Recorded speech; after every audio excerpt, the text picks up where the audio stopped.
If you are new to our channel, don't forget to hit that subscribe button.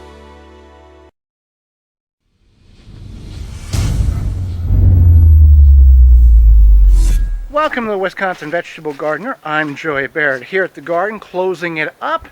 I have done some harvesting of leeks and onions. Not the best garden season we've ever had. We have learned a lot about weed fabric, weed barrier. The thought process of the ideal was that put the weed barrier down, have irrigation underneath it, and it would really eliminate a lot of issues. And it hasn't. Actually has hindered the plants for whatever reason. Maybe too much heat on top of the weed fabric, don't know, and not enough moisture underneath. So next spring we'll come in here, we'll rip all of this weed fabric up, plant in the ground as we have for years and years, and deal with the weeds as needed, and hopefully have a much better crop. Have some Jerusalem artichokes that we've cut back. I've got a couple of jobs here to do at the garden before we close everything up. I've got to hook the vacuum up and blow the air into the irrigation system and get that drained, as well as the Yacons here, which is a root crop from South America in which we have grown for a decade now.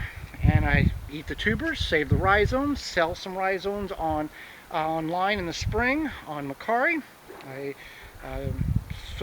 app that kind of like a yard sale app, and these have done really well, and I'll show you more about that.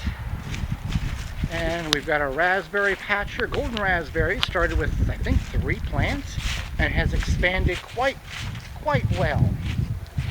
And we're just going to leave it grow. Maybe it'll fill all of this out back here at some point. It'll progressively work and spreading out. I used to have a bed here, and that got encapsulated, and you know, they migrated over to that bed, so we took that bed out.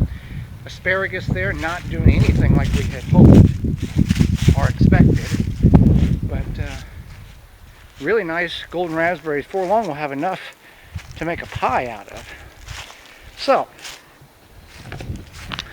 let's get things done before it gets dark, because it gets dark awful early now. Let's go ahead and get the irrigation system dismantled and get the hose hooked up on it for the vacuum. You can use a vacuum if it has a mechanism or a port which blows air out, like a shot vac or some uprights do. That's what we're going to do here. I'll tape it, I'll show you. We're going to let it run for about 10 minutes to get as much water out of the irrigation system as possible. This irrigation system was from dripworks.com, and you don't have to get every drop out. You just want to get the majority of the water out. Now there's a main line that runs along the beds here all the way down to where those Yacons are, and I have opened up that end to allow the residual water to start draining while I get this taken apart and get the hose for the vacuum on it and start blowing the air into it.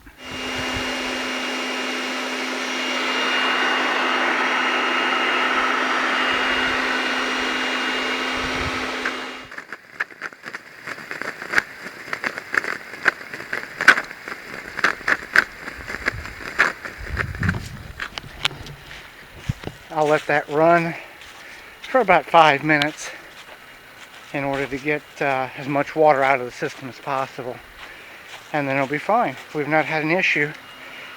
It's not blowing any water up into the beds here. It's just blowing air. That's the main line there. Now the whole purpose of this blowing the irrigation line out is to get the water out of it, because when water expands, it's going to bust your feed line. You can use an air compressor. Vacuum is what we have. We don't have an air compressor, so that's what we're using. And again, you don't have to get all the water out, just enough in which when the water expands and freezes, it won't bust the pipe. So that is why we are not as concerned of getting all the water out as possible. We would just want to get 60 to 70% out, and it'll be fine. Still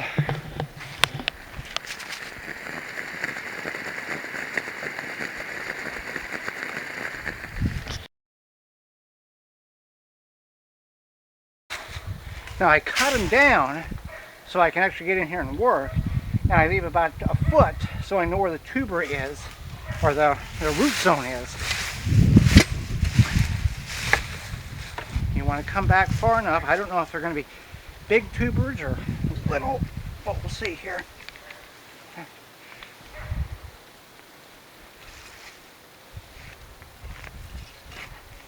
Ooh, something cracking. And it's almost impossible to get these out of the ground without damaging the tubers, simply just because of the way they grow.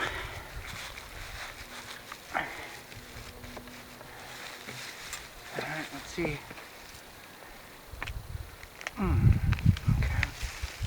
Well, you can see right there is where one snapped off, and that was this one here. And it broke off underground as well.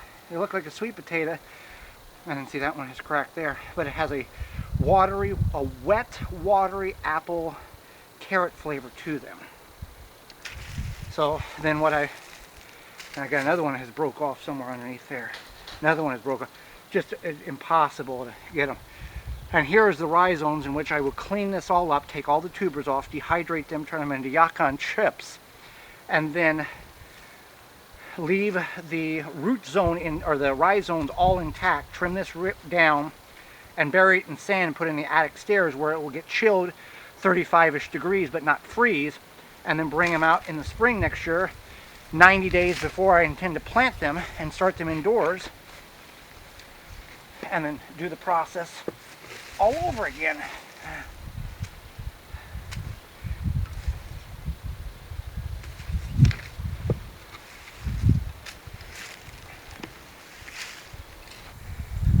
Alright, so that is the final amount. We've got large tubers, got medium size, thin, all different sizes here. So the ones that was on the irrigation, which is in the bed that's behind you and to your right, those were in irrigation. These here were not in irrigation. They came up without being broke or damaged, most of them, but very, very small.